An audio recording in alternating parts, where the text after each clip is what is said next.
We have more pictures this morning of Pope Francis, and for the first time, we're seeing parishioners meet the Holy Father in person. Many kissed the Pope's ring, and the Pope prayed at Santa Maria Maggiore. It is the oldest church in the world dedicated to the Madonna. Rituals now begin in wake of Pope Francis's death, and one of the first things done is to destroy the Pope's papal ring, which serves as his official seal on all documents. Then it is the 9 days of mourning. The Pope will lie in state so that people can pay their respects. I led Isildur into the heart of Mount Doom, where the ring was forged, the one place it could be destroyed. Cast it into the fire!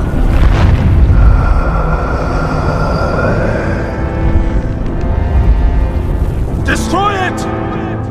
No. Dancing dragons filled the Apostolic Palace in one of Pope Francis's meetings.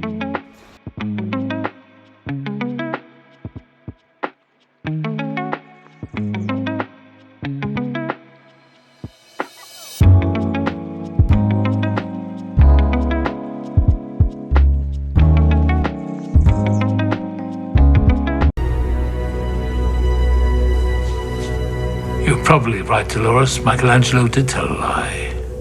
See, it took 500 years for someone to notice something hidden in plain sight. His doctor noticed the shape of the human brain. The message being that the divine gift does not come from a higher power, but from our own minds.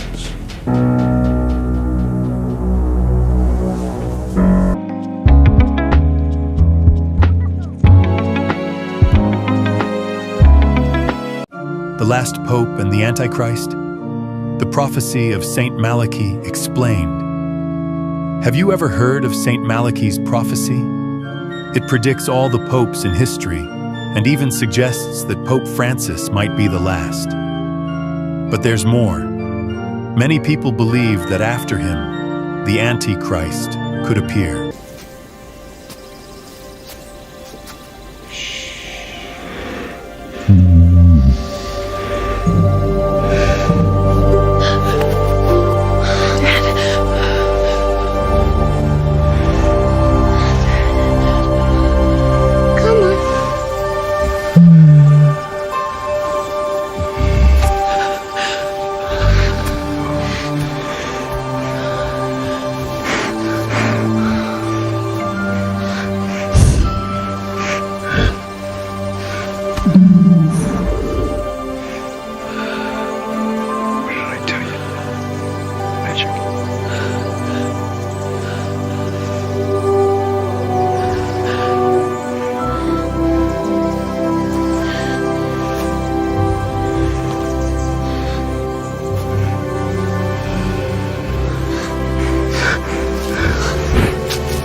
The prophecy of the last pope. The list begins with Celestine II, 1143, and ends with a mysterious Petrus Romanus. Some examples of accurate predictions. John Paul II, De Labore Solis. He was born and died during solar eclipses. Benedict XVI, Gloria Olivae, linked to the Benedictine order, whose symbol is the olive tree. Pope Francis is the 112th on the list, and the prophecy states that the next one will be the last, before a period of tribulations. What does the prophecy say about the last pope? Excerpt from the prophecy about Petrus Romanus. In the final persecution of the Holy Roman Church, Petrus Romanus will reign, shepherding his flock amid many tribulations. After this, the city of the 7 hills will be destroyed, and the terrible judge will judge the people. What could this mean? The end of the Catholic Church as we know it? A major crisis in the Vatican? The foreshadowing of the apocalypse? The connection with the Antichrist? Many interpretations claim that after the last pope, the Antichrist will emerge. These ideas are based on the Bible, particularly 2 Thessalonians 2:3-4, which speaks of a man of iniquity who will rise in the end times. The book of Revelation also mentions a false religious leader who will help the Antichrist deceive the world. Some theorists suggest that the last pope himself could be this false prophet, or at least pave the way for him. At the end of the list, Malachi is said to have uttered a final doom-laden phrase, this one unnumbered. During the final persecution, the seat of the Holy Roman Church will be occupied by Peter the Roman, who will feed the sheep in many tribulations, after which the seven-hilled city will be destroyed, and the terrible judge will judge his people. The end. You think you know Peter Pan, but what if he's actually the villain? The boy who never grows up isn't taking kids on an adventure. He's trapping them forever. His name isn't random. Pan, the Greek god of madness, chaos, and temptation, played music that clouded the mind and led creatures to their doom. Just like Peter, luring lost children to a fate they can never escape. When we were young, we wanted to be epic. We rode on the backs of dragons and dreamt of flying cars. We were taught that power was nothing more than being the strongest guy in the room. But brute strength was not enough. We had to learn grace. We found that staying true to who you are is all that matters. That balance isn't found, it's created. And here's the chilling truth. J.M. Barrie called Peter a demon boy. Originally, he was the villain. Captain Hook wasn't even part of the story. And the Lost Boys? If they grew up, Peter thinned them out. Yeah, he killed them. And if that's not creepy enough, Peter's story is eerily similar to the tale of the Pied Piper of Hamelin, the one who lured children away with his music and led them into the unknown. Peter Pan? He sneaks into kids' bedrooms at night, erases their memories, and takes them to a place they can never leave. So, what do you think? A magical childhood fairy tale, or a horror story in disguise? And the ability to reinvent ourselves is the most human trait of all. All this to grow fearless, so that when we got the chance, we could deliver that flying car, and once again, ride on the backs of dragons.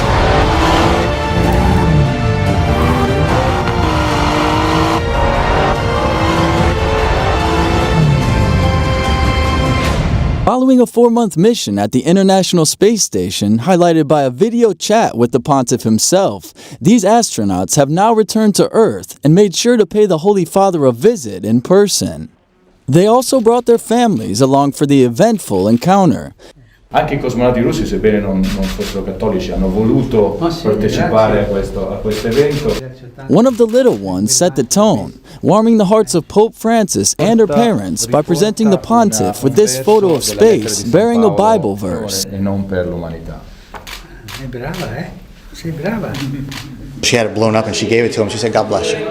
And so I thought it was neat that here's a man who goes out and blesses people and blesses millions and billions of people and everything. But for him to get a blessing from a child, was really special. The gifts didn't end there.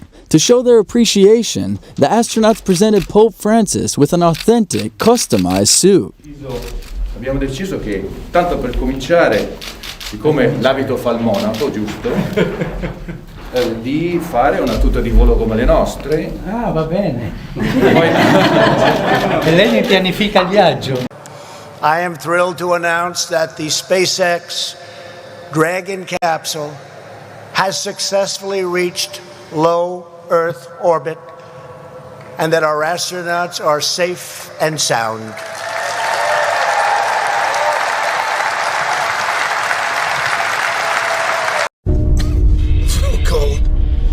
Real cold. Can you do one last thing for me? Sure, man. When you get back, I need you to find my little Jenny. Give her this. We've been through 2 black holes, Alex. By the time I get back, she'll be 128 years old. No, if you go the other way, cancel the sun's gravity, reducing time on Earth by the diminutive effect. I'll make you get her just before she was born. Okay. You probably have to wait 3 years before you give her that. That means you'll still be there when I get back. You're not dying, Alex. You're only dying over here, but not there. If I harness the right amount of energy, I could drill a black hole through the sun, reducing its heat by 70%, and meet you in the future past, my friend. Meet you in the future past. With this launch, the decades of lost years and little action are officially over. A new age of American ambition has now begun. To act is to deceive. And to deceive, one must forget oneself. Who are you? Every metamorphosis is demanding, but to become this beast, well, that requires a little extra kick. Yes. Now, hear me roar!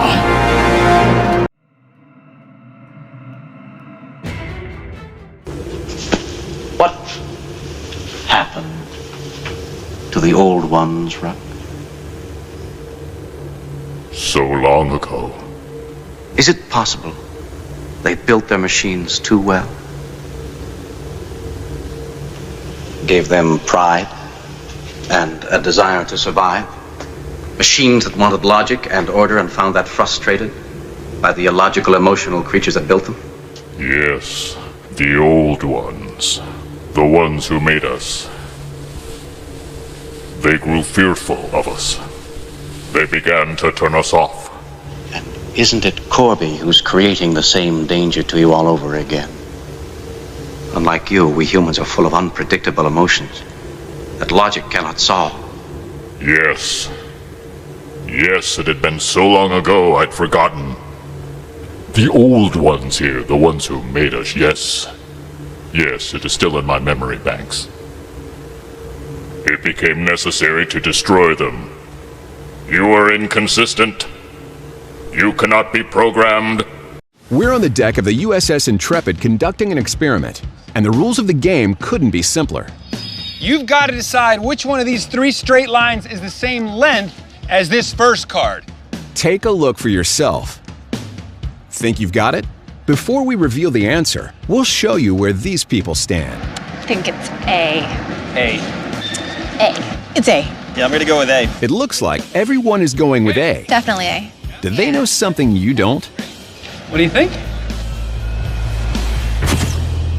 Take one last look. Are you going with these people who all picked A? Or did you choose to go with B or C? Time's up. Got your pick? It's A. You're gonna go with the group? Yeah. All right, great. Is that what you picked? Or did you go with another answer? It turns out the answer to this round is C. And while you likely chose C first and stuck with your answer, we also know that some viewers might have felt the peer pressure and switched to A. It's A. I want to ask you something. Did your gut at first tell you that the answer was actually C? Yeah, but everyone was choosing A, so I just felt like I had to pick A too. You felt the pull of the crowd. Yeah. In case you haven't figured it out yet, we'll let you in on a little secret. The first 9 people in this line were working for us, and each time we ran the experiment, they were instructed to pick the same wrong answer. A. A. A. It's A. Seeing all these people choose A left the last person in line who wasn't in on it with a tough decision: to go with their gut or with a group. You're gonna go with the group? Yeah. Although not all of the test subjects at the end of the line fell for it. I think it's C. In spite of what everybody else thinks. You don't trust the wisdom of the crowd? I'm trusting my gut. Okay. To be perfectly honest, I think C looks closest. And you think that they're all wrong? Yeah. Okay. Hi, guys. And don't beat yourself up if you were tempted to go along with the crowd. Make your choice. I'm gonna have to go with A. Okay. Yeah. Thank you. What happened? I have a confession. Okay. I actually thought it was C. Did you start to question your own judgment? I did. I don't want to be the dumb kid. I don't want to stand out, you know. You are inferior. And Corby.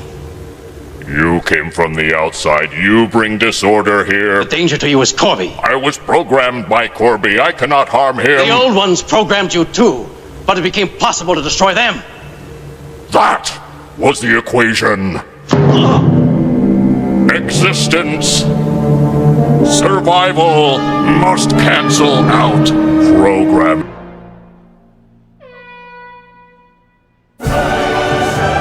This is what they came to see!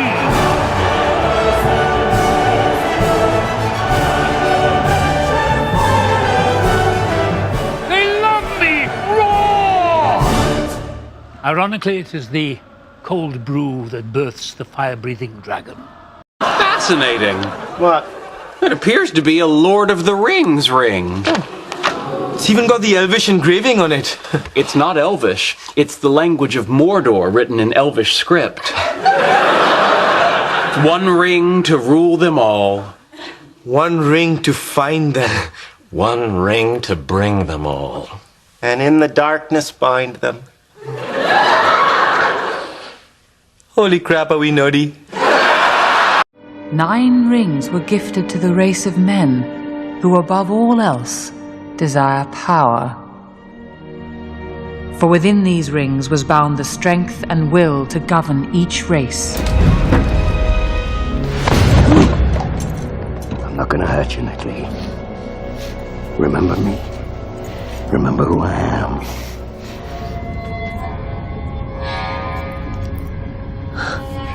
That's a Freemason symbol. Was Coronado in the Masons?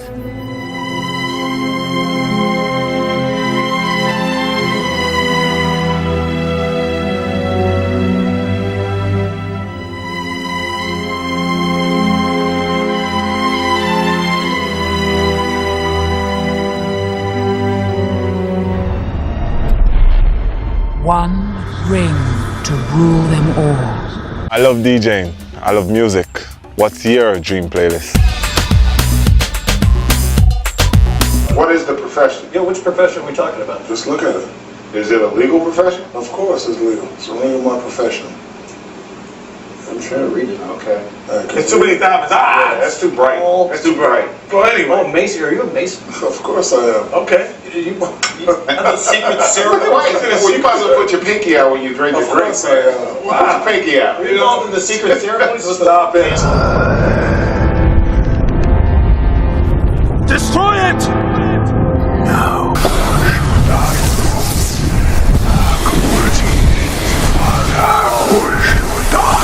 We are in the most extreme and utter region of the human mind.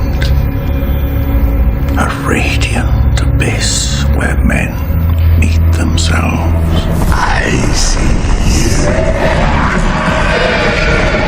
There is no life in the void. Only death. We have more pictures this morning of Pope Francis, and for the first time, we're seeing parishioners meet the Holy Father in person. Many kissed the Pope's ring, and the Pope prayed at Santa Maria Maggiore. It is the oldest church in the world dedicated to the Madonna. Hell, Natalie. We're in hell. Everyone knows my husband, Ron DeSantis, is endorsed by President Trump, but he's also an amazing dad. Ron loves playing with the kids. Build the wall. He reads stories. Then Mr. Trump said, "You're fired." I love that part. He's teaching Madison to talk. Make America great again. People say Ron's all Trump, but he is so much more. Big league. So good. I just thought you should know. And it's almost like with Donald Trump, if you don't kiss the ring, you could be the best governor ever and he'll trash you. You could be a terrible, corrupt politician, but if you kiss his ring, then all of a sudden he'll praise you.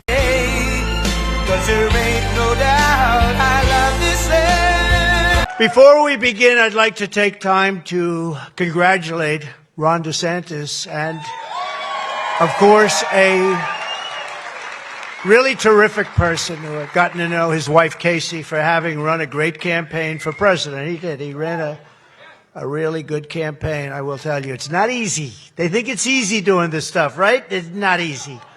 But as you know, he left the campaign trail today at 3 p.m., and in so doing, he was very gracious, and he endorsed me, so I appreciate it.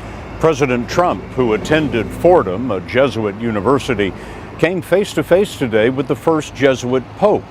The rest is history. If I were the devil, if I were the prince of darkness, I'd want to engulf the whole world in darkness, and I'd have a third of its real estate and 4/5 of its population, but I wouldn't be happy until I had seized the ripest apple on the tree. So I'd set about, however necessary, to take over the United States. I'd subvert the churches first. I'd begin with a campaign of whispers. With the wisdom of a serpent, I would whisper to you as I whispered to Eve, do as you please. To the young, I would whisper that the Bible is a myth. I would convince them that man created God instead of the other way around. I would confide that what's bad is good and what's good is square. And the old I would teach to pray after me, Our Father, which art in Washington. And then I'd get organized. I'd educate authors in how to make lurid literature exciting so that anything else would appear dull and uninteresting. I'd threaten TV with dirtier movies and vice versa. I'd peddle narcotics to whom I could. I'd sell alcohol to ladies and gentlemen of distinction. I'd tranquilize the rest with pills. If I were the devil, I'd soon have families at war with themselves, churches at war with themselves, and nations at war with themselves, until each in its turn was consumed. And with promises of higher ratings, I'd have mesmerizing media fanning the flames. If I were the devil, I would encourage schools to refine young intellects, but neglect to discipline emotions. Just let those run wild, until before you knew it, you'd have to have drug-sniffing dogs and metal detectors at every schoolhouse door. Within a decade, I'd have prisons overflowing. I'd have judges promoting pornography. Soon I could evict God from the courthouse, then from the schoolhouse, and then from the houses of Congress. And in his own churches, I would substitute psychology for religion and deify science. I would lure priests and pastors into misusing boys and girls and church money. If I were the devil, I'd make the symbol of Easter an egg and the symbol of Christmas a bottle. If I were the devil, I'd take from those who have and give to those who wanted until I had killed the incentive of the ambitious. And what'll you bet? I couldn't get whole states to promote gambling as the way to get rich. I would caution against extremes in hard work, in patriotism, in moral conduct. I would convince the young that marriage is old-fashioned, that swinging is more fun, that what you see on TV is the way to be. And thus I could undress you in public, and I could lure you into bed with diseases for which there is no cure. In other words, if I were the devil, I'd just keep right on doing what he's doing. Oh, that's a lot of people. Don't worry, they don't bite. Watch out. Hey. Hello. This is Ian.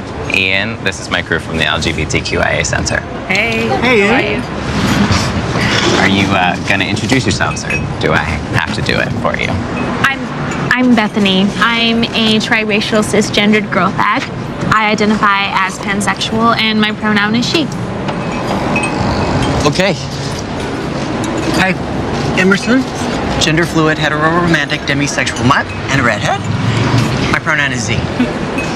Hey, I'm Rabbit, genderqueer, tax attorney. I identify as Jennifer Aniston. Just kidding. V. Denver. DX. Chinese Mexican agender intersex AFAB. My pronoun is they. Okay. All right, is it okay if I ask a few questions? Better than to assume you know the answers. What is intersex? When a person is born with what is typically perceived as both male and female sex organs. AFAB? Assigned female at birth. When your parents decide your gender without considering how you may identify in the future. Okay, and what's the whole pronoun thing? When we talk about DX, we say, ask them if they would like a coffee. But there's only one of him. Her, them.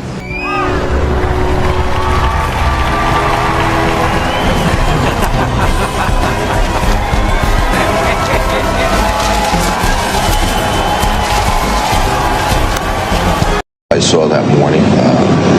Being down here now, as different as it looks, I still have those visuals, those images in my mind, in my head. We're on, as a nation, officially now. The suicide bombers, it happens in Israel on a daily basis.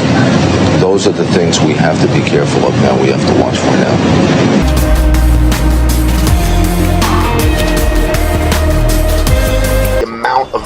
Time, effort, money that is being expended by Satan and his minions to implement his agenda.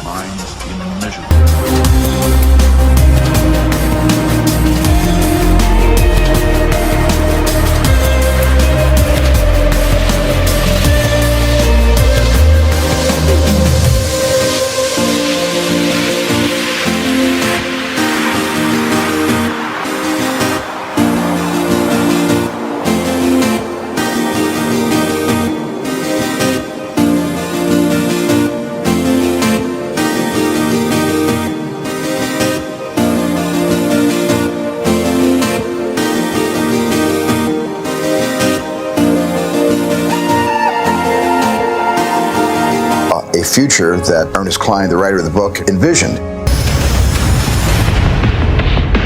I was very careful with Ernie collaborating with me every step of the way to be able to find the movie narrative inside this dense forest of Ernie's profound imagination. The Oasis being the ultimate toy box with all the toys in the world, and then playing that with one of the greatest filmmakers of all time. It results in just amazing action and such a fun adventure. Ernest Cline is such a visionary, and I think has seen the future before any of us possibly could even imagine it.